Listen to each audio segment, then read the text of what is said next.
Number 10. What if the Avengers were the last superheroes on Earth? This story allows us to imagine what the world would be like if all the superpowered beings on Earth were defeated by the Avengers. At the behest of the Scarlet Centurion, the Avengers attempt to eradicate all superpowered beings, including themselves. In the end, after all threats have been defeated, they decide to disband, being the last ones with powers, in order to usher in an era of peace on Earth. They all go off to live their own normal-ish lives. Thor returns to Asgard, Tony returns to being a billionaire playboy in Las Vegas, only to realize that it doesn't really bring him any joy and actually considers entering into politics. And Janet Van Dyne and Hank Pym actually seem to find quite a bit of happiness, going off and getting married and focusing on their time with one another, which is kinda sweet. I guess if they weren't superheroes it would work out pretty well for them. Scarlet Centurion does return to threaten Earth and forces the Avengers to come together one more time, but after defeating him, they once again go their separate ways back into retirement. And they also kind of question, like, if being a superhero is actually a bad thing, because does it create more problems than it solves? Just a quick reminder, if you love these what if lists, I personally love bringing them to you because these stories are amazing. Be sure to show us that love by giving this video a thumbs up, sharing, commenting, subscribing, all the things. Number 9. What if Jane Foster had found the Hammer of Thor? This one isn't so strange for the premise, but it's more bizarre because of where the premise took us in the end. This is a story we've also seen adapted to the main continuity, though fortunately it does not quite share this same ending, which I'm pretty happy about, to be honest. Jane ends up finding the Hammer of Thor and becoming the goddess of storms, taking up the mantle Thordis. Lady Sif, missing Thor, ends up finding and falling in love with Donald Blake, who is later revealed of course to be the true Thor when Odin asks Thordis to return his hammer to him. As thanks for her service, however, Odin makes Jane a goddess. However, as Jane was in love with Donald, who is now Thor and is in love with Lady Sif, her heart is broken and she has to be returned to her mortal self because of this. But Odin has a better solution and proposes to Jane, who agrees, to marry him, and then they all live happily ever after. With Jane finding that those very qualities she both admired and loved in the mortal Don Blake are also to be found in the father of immortal Thor. My goodness. That's a very strange ending to that story. How about instead of being with my son, you be with me, his father, haha. Okay, Odin, what? I feel like I like it better when Odin just doesn't really like Jane. I think that works more. Is that weird? Number 8. What if the Gamma Bomb spawned 1,000 Hulks? This story comes to us from volume 2 of the What If series that started back in 1989. In issue 71, we get to imagine a reality where instead of just one Hulk, or the members of the Hulk family plus Hulk, we had 1,000 of them, which I would say is ultimately too many Hulks. In this story, it was the bombing on Hiroshima that resulted in these thousands of Hulks coming into existence, survivors of the attack that were basically mutated, so they became Hulks. In the end, Bruce Banner, aka Hulk, who of course goes on to become the Hulk in the story, must attempt to stand up against this army and attempt to defeat it with the help of some friends. Number 7. What if Betty Brant, instead of Spider-Man, had been bitten by the radioactive spider? This one comes to us from a 3-part story and is simply one story within that. It is from the original What If series volume 1 from 1997, issue number 7. Here Betty Brant, instead of Peter Parker, is the one bitten by the radioactive spider, gaining spider-like abilities. While the story isn't a strange premise at all, like I don't think it's weird for Betty Brant to become, a version of Spider-Man, what really makes this one stand out for me in terms of its weirdness is Betty's costume here, which is it's something. It's also odd that in this alternate reality, Betty happens to be the only alternate person to become Spider-Man that manages to survive the ordeal, with both John Jameson and Flash Thompson in this issue, who are featured in the other 2 stories, dying as a result of gaining spider powers and attempting to use them. Instead of Betty choosing not to pursue the thief that kills Peter's Uncle Ben, she simply is unable to because she used up all her web fluid posing for pictures for Peter. Which is a whole other thing, but also, wait, can't you just go after them anyways? Don't you have superpowers? It doesn't matter that your web fluid is gone. Anyways, she still blames herself for Uncle Ben's death and decides to quit being Spider Lady, which I think is a little harsh. I feel like she wasn't really super responsible for that, but I guess she could have gone after him.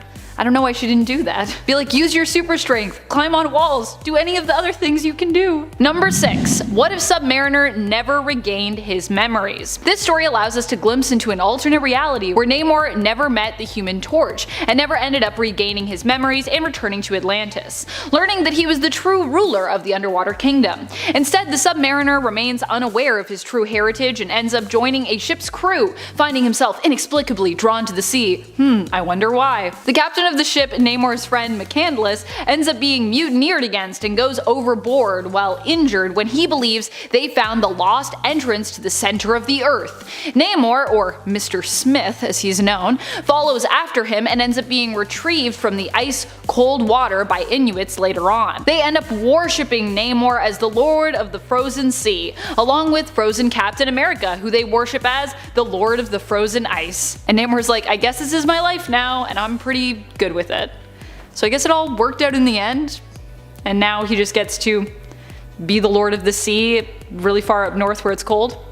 Cool, I guess? Number 5. What if Iron Man was trapped in the time of King Arthur? Well, all of these stories are based on things that actually did happen. This is also based on something that did happen, so if you think it sounds weird because it's just so random, that is a thing that actually happened, where Iron Man and Doctor Doom in main continuity traveled back to the time of Arthurian legend. However, rather than getting back home in this version while Doom manages to leave, he leaves Iron Man trapped in the past. Oh no! A weird turn of events ends up leaving Tony Stark as the ruler and king of England following the death of his friend King Arthur.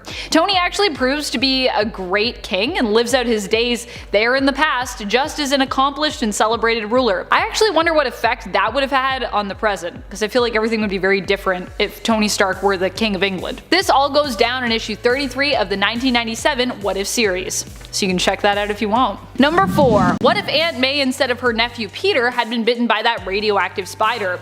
This story reimagines what would have happened if once again it was not Peter Parker who received the fateful radioactive spider bite, but instead was his elderly Aunt May. This is from a humor issue, so you know it's going to be weird and you know it's going to be great. And it is. Aunt May here ends up getting bit after realizing that Peter had left his lunch at home on the day he and his class were meant to visit the exhibit at the Science Institute. And if you're like, Amanda, it's not called the Science Institute. Seriously, if you go to this issue, that is what is written on the building in the Science Institute.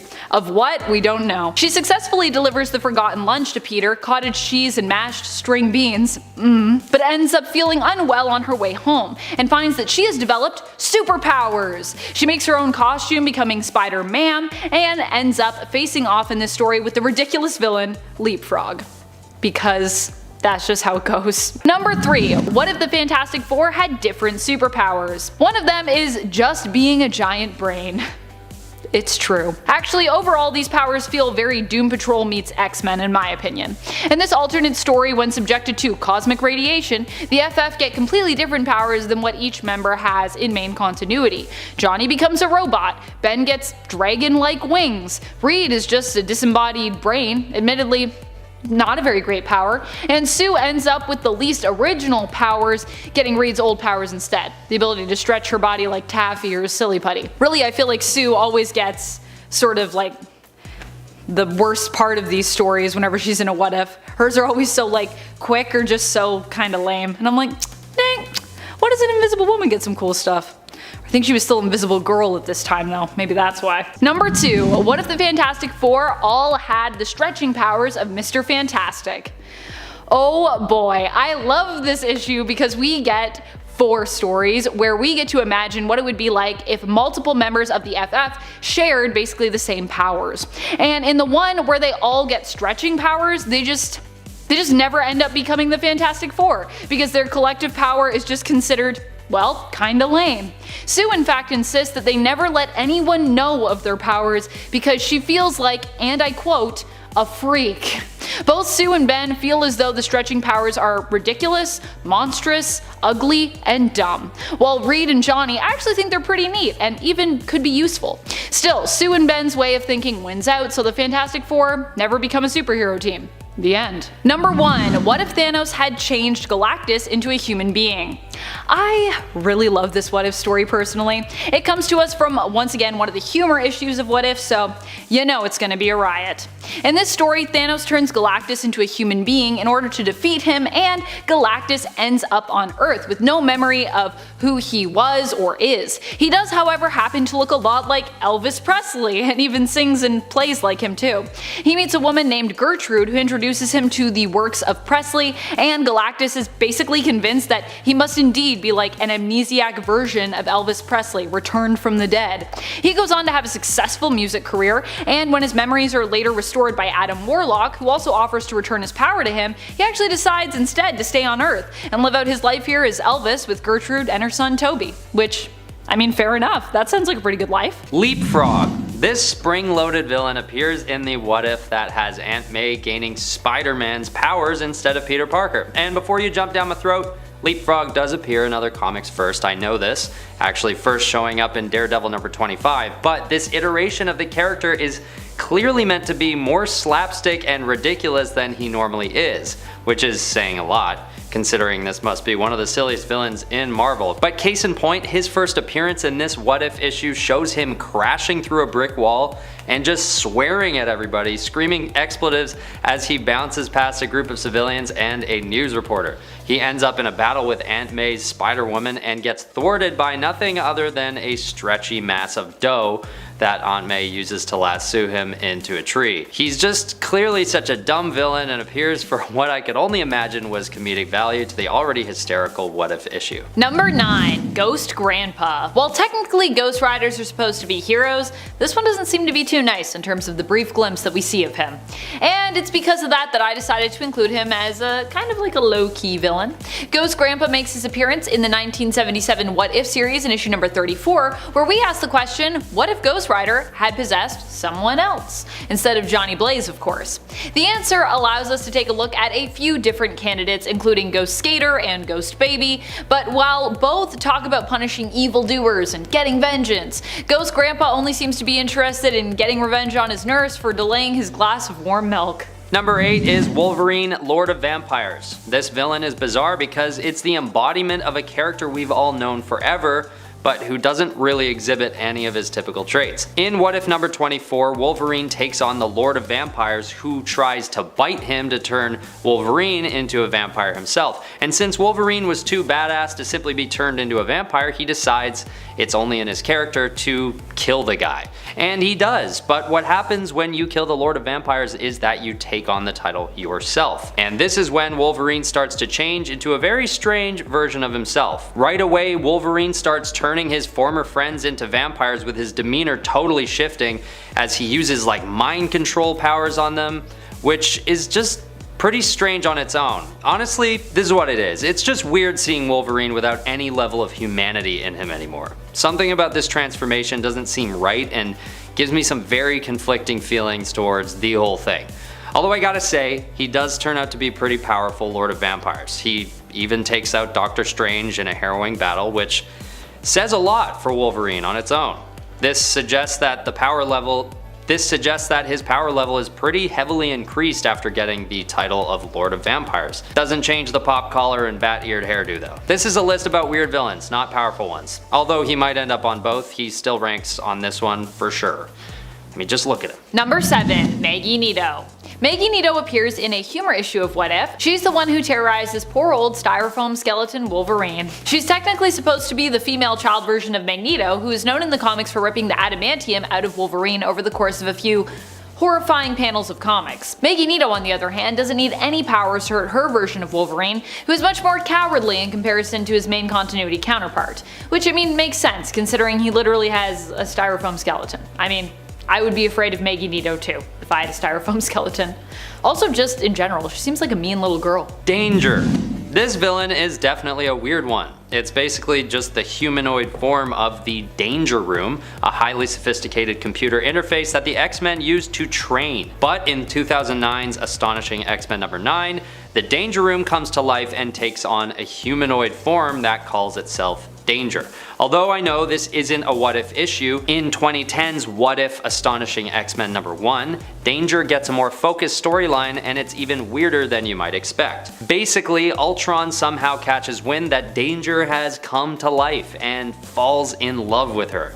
They become a couple and go on a murder spree, killing all the X-Men and then eventually Professor X himself. Then they take to the cosmos and continue to kill all the organic life forms in their path, until they finally establish their own intergalactic empire. It's later pondered by the Watcher that if Professor X had only listened to Danger when she declared that she had gained sentience, she wouldn't have been so inclined to take him down. It's sort of a cool message about the dangers of AI, but first and foremost, it's just a weird antagonist in this What If issue.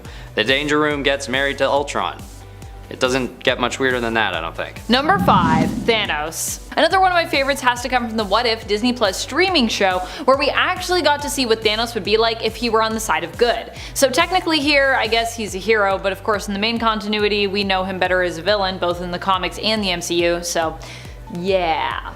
Thanos ends up joining the Ravagers and becoming a close ally of Star-Lord in episode 2 of the show, where we get to explore what the world would be like if T'Challa, instead of Peter Quill, ended up as Star-Lord. And guess what? Turns out the world would potentially be a lot better for it, minus the imminent doom of the universe as a result of Ego's plot to kind of like take it over, but ignoring that. Other than that, it was doing pretty well for itself, I gotta say. Thanos didn't even snap half the universe out of existence in this reality, and all because T'Challa convinced him not to do so by simply talking him down. Man, where was Black Panther when that was happening before? Why didn't he just come in and be like, hey, look, Thanos, no. Maybe he's gotta travel in space before he can have those conversational skills, maybe that's why? At number 4 is Cable. So in this 2-part What If issue, Cable is the bad guy and he actually kills his parents, Cyclops and Jean Grey, as well as Professor X. Professor X seems to be getting a lot of heat on this list. And even though this is a what if and basically anything goes, it's just a really bizarre call to have part of the X-Men family travel through time to kill his parents and their noble mentor Charles Xavier. This naturally doesn't go unnoticed and actually starts an all-out war between the X-Men and the X-Force. And while these two groups are duking it out, Magneto takes the opportunity to take control of Washington, D.C., which segues into that second part I mentioned, aptly named What If Magneto Took Over the USA. But regardless, this just made me feel weird to see a character we're used to seeing as a hero just take a sudden turn to evil, so much to the point where he kills his own flesh and blood in a brutal massacre. And why? Well, they have some differences in ideology, but why does that matter if they're in the past? Couldn't Cable have just stayed in his own time and believed in stuff over there? Although he's not really known to stay in his own time very often. It's just that he normally does it for good instead of doing it to start a massive war that ends in Sentinels dropping nukes on Washington and killing everyone. I don't know, was it worth it, Cable? Check out the issue and see if you think. Number 3. Elektra. Elektra makes an appearance in the 1977 What If series in issue number 34. This being a humor issue, we get to take a look at what might have happened had Elektra survived her run-in with Bullseye. Even though Elektra at this time was depicted as a villain, or, you know, at least an extremely edgy anti-hero, it seems that this one-panel take on the character has her reconsider her life of crime as a result of her near-death experience. This is pretty weird, considering I'm pretty sure at this point Elektra would have had already a few near-death experiences in her line of work as an assassin. So, like, unless she knew she was going to die here and then that's not what happened, but I feel like for her this is just an average Tuesday. Elektra even goes so far as to consider settling down and getting married, and I quote, or something. What is or something? Also, Elektra getting married just because she didn't die from Bullseye fighting her? Wow, that just seems a little unbelievable. Anything can happen in an alternate reality. Number 2 is Dazzler. In What If number 33, the question is asked, what if Dazzler had become the Herald of Galactus? These days, Dazzler is known to be a relatively stagnant member of the X-Men and doesn't usually get a lot of mention in the mainstream. Sorry, Amanda. Amanda really likes Dazzler. However, in the 80s, it was a totally different story. Right before this issue of What If in 1981, Dazzler is taken on by Galactus as his herald, but only to complete a quick mission to retrieve his original herald. Then she goes back home. But fast forward 1 year later to 1982, And in this what if, the situation is revisited again, but in this case, she stays as this herald and actually becomes one of the most powerful villains in all the cosmos. The Herald of Galactus is an individual imbued with part of Galactus' power cosmic, and their job is to fly around the cosmos and look for planets for Galactus to consume. So it's a pretty big deal to be given the title of Herald, both for the one who's selected and for the people of the cosmos, because if you're doing your job right as a herald, you'd best believe you're ruining and ending the lives of countless others. So, for Dazzler, of all the heroes to be taken in by Galactus and given this responsibility, it just leaves me with a weird feeling in my gut. Like, why would a character that barely wants to be a hero and only really wants to sing, like why would they take on the job of Herald of Galactus? The answer does lie in this issue, but it's still a bit confusing and maybe a bit out of character for Dazzler, which is why I put it at number 2. Number 1. Susie Richards. In issue number 30 of the 1989 What If series, Susie, Reed and Sue's second child, becomes the villain. Susie is obviously meant to be a stand-in for Valeria Richards, who we have now, their daughter, who has a weird history where she was kind of both the oldest and then like the youngest child of the fantastic duo. It's confusing, but don't worry about it. In this version of the story, she is most definitely just the younger, but despite being the younger sibling between her and Franklin, she still terrifies her brother, who in the main continuity was once known for insanely powerful reality warping abilities. Although I don't think he has those in this reality. But anyways, you know you're scary when you're scaring Franklin. Even a young Franklin. Susie is an evil little girl who it turns out was possessed by a hellspawn that came from the negative zone. In the end, Franklin is forced to fight and defeat her, but unfortunately all too late, as the rest of his family has already been killed by her. Even Dr. Doom doesn't stand a chance against the possessed Susie. Poor Franklin, he warned everyone, but they didn't listen. Number 10. Undead Brother Voodoo. This version of Brother Voodoo hails from Earth 666, ooh spooky, where he is part of the Undead Avengers team. While still technically a hero, he's also still technically a monster. The Avengers of Earth 666 are all considered members of the Undead, with each of them technically being some kind of monster, some version of Undead, if you will. Jericho Drum in this universe appears to be some kind of poltergeist-like ghost from his appearance here. I don't know if he's specifically a poltergeist, I just think of him that way because of his glowiness. I don't know, reminds me of the movie Poltergeist. This team, including the ghostly Brother Voodoo, make their first appearance in issue number 33 of the Secret Avengers series, where they tangle with Secret Avengers members Captain Britain and Clint Barton's Hawkeye of Earth 616. Number 9. Groot. Before he was the mainstay lovable space ent in Guardians of the Galaxy with a raccoon-shaped compatriot, Groot was actually an evil, monstrous tree. He first appeared in Tales to Astonish number 13 in 1960. The tagline in the comic itself was, quote, "Where Groot walks, death follows." He was also entirely obscure before being thrust into the pop culture fandom when Marvel decided to turn their C-list team, Guardians of the Galaxy, into a phenomenally massive success. He was originally a throwaway monster, and his original comic, before 2012, was worth $2,868, which isn't small by any means, but after the movies premiered, it was worth $19,000. In the comic, Groot belongs to a species called Floral Colossus, although they're also just called Groots too. During his early life, the Floral Colossi rule over Planet X, and Groot was an outcast amongst his people. He became friends with the inferior species called the Undergrowth, a fungi-like species also on the planet. Groot is eventually forced to flee his homeworld after he kills another Colossus while defending an Undergrowth. Before the movies, Groot also appeared in 2 other comics, one being The Incredible Hulk, where he more so resembles his original appearance rather than the huggable tree we know today.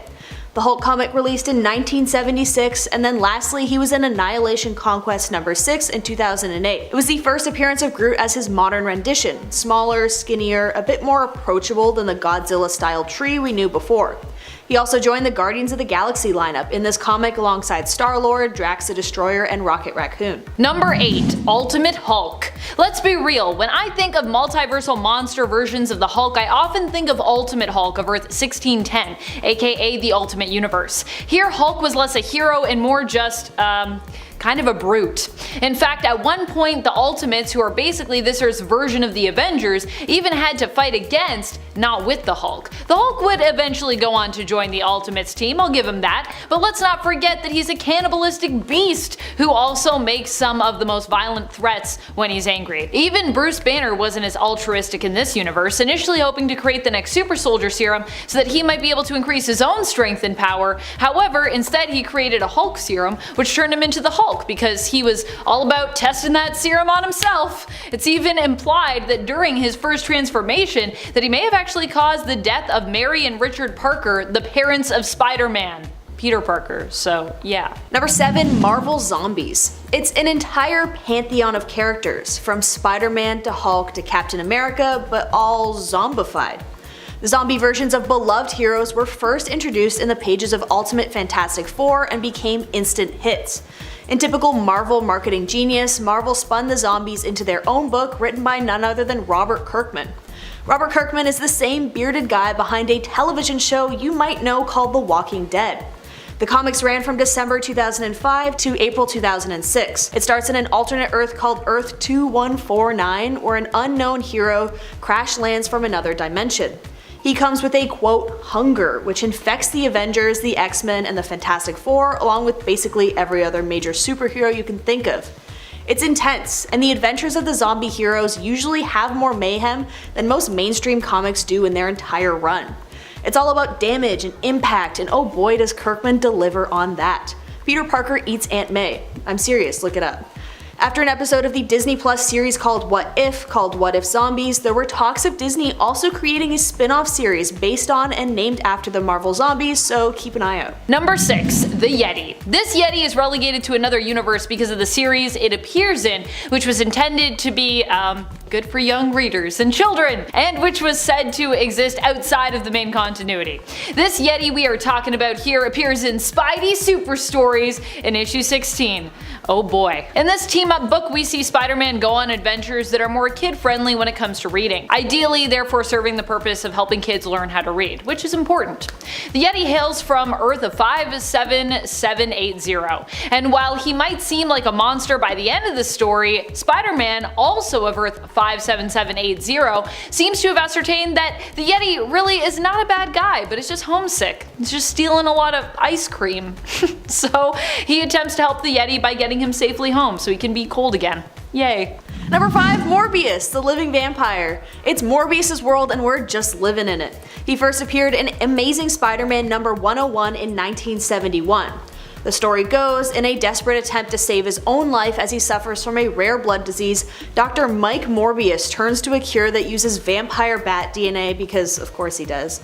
It mutates him into a half-vampire, half-human monster. It's Morbiclock out there, and Morbius was actually initially kind of a bad guy. He fought Spider-Man and Blade before becoming a vigilante justice sort of anti-hero who struggles with the insatiable lust for blood. He's also desperate to find the cure to his vampirism. Honestly, in the comics, Morbius looks way scarier and monstrous than the Laughingstock movie. I think it's one of those things where the cartoon and artistic medium is much better at portraying the monster than Jared Leto is. Number 4. MCU Gargantos. Gargantos is one of the monsters from Doctor Strange in the Multiverse of Madness that I thought, might be one of the big bads of that movie. Instead, I was wrong, and the beast was used simply as a distraction. Seemingly modeled after the comic book character Shuma-Gorath, Disney and Marvel decided against using the name of that character for copyright reasons, and so instead decided to use a name that solely belonged to them. Enter Gargantos. Although in the comics, Gargantos is less of a magical monster and instead is kinda like your typical multi-tentacled, one-eyed sea monster. In the film, it takes the combined efforts of Sorcerer Supreme Wong and Dr. Stephen Strange to defeat the beast, and Strange even pulls out some magical monster tricks of his own to stop Gargantos. While Gargantos appears in a multiversal film, him being based off of Shuma-Gorath would likely also make him a multiversal monster just straight up. Number 3. Ghost Rider. Who could forget Johnny Blaze, one of the Ghost Riders set out to hunt down earthly baddies and drag them kicking and screaming to hell where they belong. The legacy of the Ghost Rider began in the pre-Marvel age with a ghostly cowboy who hunted the prairie of the American frontier. but the modern version is a stunt biker, Johnny Blaze, who becomes possessed by the demon Zarathos and becomes a flame-headed skeleton with a cool bike and fancy leather jacket, hunting down bad guys in the name of vengeance. At times, he's the bad guy himself, being the not polished hero that has no problem taking lives. At others, he fights with the other Marvel heroes to take down bigger foes. I mean, he looks bad. Can we be honest here? And he's definitely one of my favorite Marvel monsters. Number 2. Strange Supreme. Strange Supreme is the dark Doctor Stephen Strange we see as is showcased in the Disney Plus What If streaming series in the season 1 episode, What If Doctor Strange Lost His Heart Instead of His Hands? In this episode, Strange becomes obsessed with getting back Christine Palmer after losing her in a car accident instead of, losing his hands, because Christine was his heart, get it? Because her death is considered an absolute point in time, the spirit of the Ancient One returns to Strange to remind him that he cannot do anything to bring her back. Strange doesn't like that answer and is like, I'm still gonna do stuff, so he gets split in twain, with one half of him choosing to do whatever it takes to get Christine back, because the Ancient One's like, I'm not gonna let that happen, just cut you in half. This prompts him to turn to the dark arts, absorbing various creatures and monsters from the universe in order to get as much power as is needed to reverse Christine's death. In the end, this Strange of the multiverse becomes more monster than man, defeating his other half by reabsorbing him and breaking the universe to bits when he disregards all warnings and brings Christine back to life anyways once more. Doesn't even work out well because Christine's like, dude, you're like super evil, I'm like not here for this. Number 1. Shuma-Gorath. Quote, before all was, I was. Before time was, I waited. I fed on the screaming souls of the universe. I drank the spoiled milk of dead stars. I am the emptiness outside all understanding. I am Shuma-Gorath. Is a pretty sweet way to introduce yourself. His character design is next to none as one of the great old ones who first appeared in a 1972 comic called Journey into Mystery Volume 2. This tentacle monster more so looks like a freak of nature than a typical monster. He's the ruler of hundreds of dimensions and comes to the Earth realm millions of years ago along with the other old ones. Around 1 million BC, he was banished from Earth by a time traveler sorcerer named Sea-Sneg. It was witnessed by Doctor Strange, who hoped to defeat the Ancient One so his master didn't have to die, but obviously it never really works out like that. But then Shuma-Gorath reappears and becomes the main foe of Doctor Strange. While we can get into his whole villain arc with Doctor Strange, I would prefer to look at the other reality he appeared in with Earth 30847. He became an unlikely savior of Earth, and upon accepting that they thought of him as a hero, he ended up hosting a Japanese game show called the Super Monster Awesome Hour, which honestly, like, vibes.